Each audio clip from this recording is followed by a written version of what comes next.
नमस्कार दर्शक बंधु यही आमर astro secret tips YouTube channel को मु जयनारायण पंडा आपण को स्वागत करुछि। एही चैनल रे आमे पूर्व एपिसोड मानकरे श्रीमद् भगवत गीतार प्रथम अध्यायर समस्त श्लोक और तार अनुवाद जानिथिले।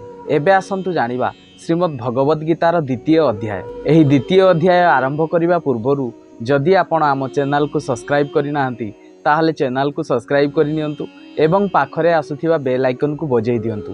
एहा द्वारा आम समस्त वीडियोर नोटिफिकेशन आपण सर्वप्रथमे पाई परिबे। आसंतु आरंभ करिबा श्रीमद् भगवत गीतार द्वितीय अध्याय। द्वितीय अध्यायर नाम हेउछि सांख्य योग।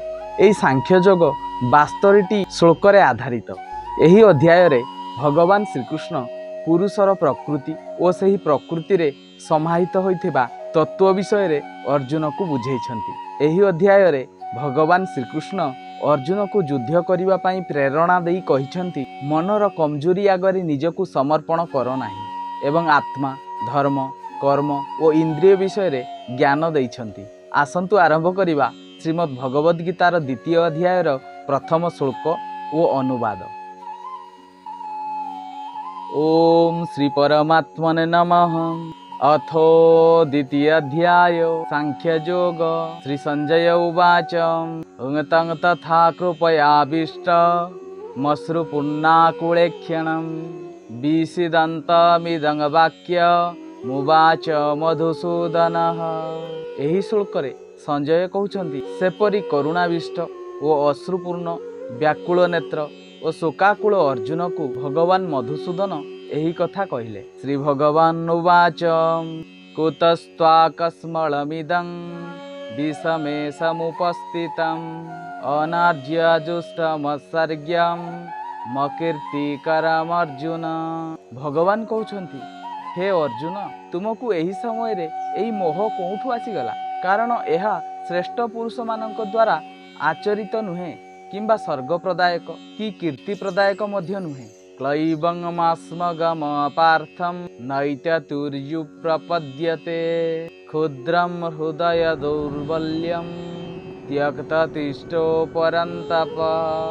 तेणु हे अर्जुन नपुंसकता प्राप्त हुआ नहीं तुम्भ पक्षरे यह उचित नुहे। हे शत्रुतापन हृदयर एही तुच्छ दुर्बलता को त्याग करी युद्ध करने को ठिया हो जाओ। श्री अर्जुन उवाच कथं भीष्ममहं संख्ये द्रोणं च मधुसूदनम् ईश्वरभिः प्रतिजोत्स्यामि पूज्यार्हा वरिसूदनम्।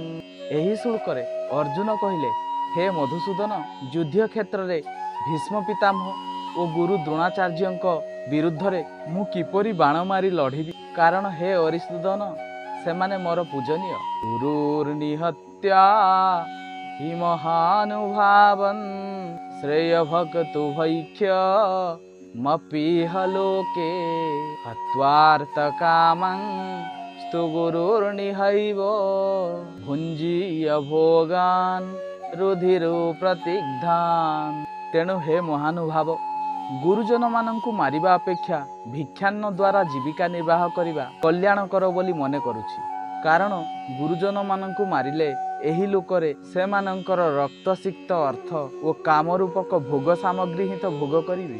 नश्चैदा देविदेम कतरन गरियो यदवाजयेम यदि वानययो जाने वहत्वा न जीविषाम तेवस्तिताप्रम मुखे धातराष्ट्रः।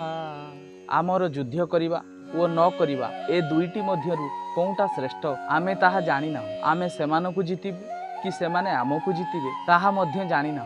जे मानंकु मारी आमे बंचिबाकु मध्य इच्छा करू ना आमर सेई आत्मीय धृतराष्ट्रंक पुत्र माने ही आम सम्मुखरे युद्ध करिबाकु ठिया होइछन्ति। कार्पण्य दोषो पहतो स्वभावो उच्छ्वामि त्वं धर्मसमूढ चेता जत्श्रेयस्यङ्गनिं चितब्रूहि तन्मे शिष्यस्तेयं साधिमं त्वा प्रपन्नम्। तेणु कापुरुषता रूपक दोष हेतु नष्ट स्वभाव युक्त तथा धर्म विषय रे मोहित चित्त होइथिबा मु आपणकु पचारुछि मो पक्षरे कौन करिबा निश्चित कल्याण कर ताहा मते कुहन्तु, कारण मु आपणकर शिष्य। मो परी शरणागत को आपण उपदेश दियन्तु। नहीं प्रपस्या मिमा पुनोद्यात् यच्छोकमच्छो सणमिन्द्रियाणाम् अवाप्य भूमा वसपत्नमूर्धं राज्यं सुराणां मपि चाधिपत्यम। कारण इहलोकरे निष्कंटक धनधान्य संपन्न राजा ओ देवता मानकर आधिपत्य पाइगले मध्य मु मोर इंद्रिय मानंकु शुष्क करि देउथिबा शोक को दूर करिबा परी कौनसी उपाय देखि पारु नाही। श्री संजय उवाच एव मुक्त्वा हृषिकेशं गूढकेश परन्तपः नो ज्योत्स्य इति गोविंद मुक्ता तृष्णी बभूवः।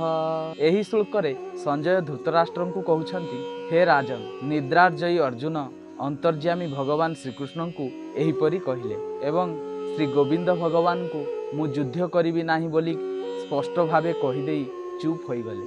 तमुवाच हृषिकेश प्रहसन्नीव भारत शेन युरुभैर्मध्ये विषेदन्तमिदं वचः।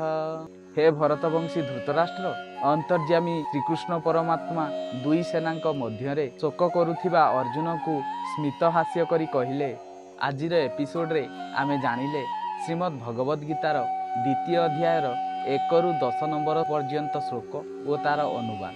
परवर्ती एपिसोड रे पुणी 11 नंबर श्लोक ठारू चर्चा करिबा। जदि आमर वीडियो आपनकु भल लागुथाए ताहले वीडियो को लाइक करिवे एवं चैनल को सब्सक्राइब करिवे। आजि पाई एतिकी, नमस्कार।